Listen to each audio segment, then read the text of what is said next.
Hi అండి అందరికీ. నేనైతే ఈరోజు మా పూజ పుట్టినరోజు అనమాట. అందరు కూడా హ్యాపీ బర్త్డే చెప్పండి. అయితే ఈరోజు పుట్టినరోజు కదా అని చెప్పేసి నేను ఈవినింగ్ వచ్చేసి షాపింగ్కి అయితే వెళ్ళాము కేక్ కొనడానికి. ఇంకా చాలా రోజుల నుంచి దాన్ని బయటకు తీసుకువెళ్ళలేదని, ఇంకా వస్తానని ఇంకా పట్టింది, వదలలేదు. సరే ఇంకా ఎంతలా ఇష్టపడుతుందా అనేసి తీసుకెళ్ళాము. ఫస్ట్ అయితే బేకరీకి వెళ్ళాము. రకరకాల కేక్స్ అయితే ఉన్నాయి.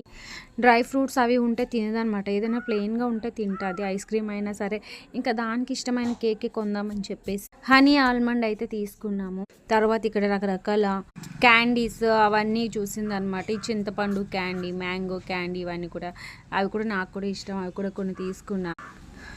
ఈ క్యాండీస్ కూడా అడిగింది, కానీ ఈ కలర్స్ అయితే తినకూడదని చెప్పాను. జస్ట్ సరదాకైతే చూస్తాను, ఇచ్చాను అనమాట.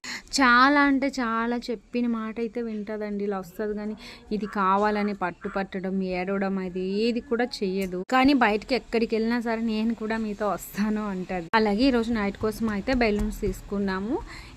ఇంకా చిన్న చిన్న లైట్స్ ఉంటాయి కదా ఇంట్లో పెట్టుకునేవి, బయట డెకరేట్ చేసే లైట్స్ కూడా తీసుకున్నాం. అలాగే ఈరోజు అయితే ట్రెడిషనల్గా తయారు చేయాలనుకునేసి ఈ ఫ్లవర్స్ కూడా తీసుకున్నాం అనమాట. ఇంకా నైట్ బర్త్డే అయితే ఎలా జరిగిందో నెక్స్ట్ వీడియోలో అయితే పెడతాను. వీడియో నచ్చినట్లయితే లైక్ చేయండి, అలాగే సబ్స్క్రైబ్ చేయండి. Bye bye.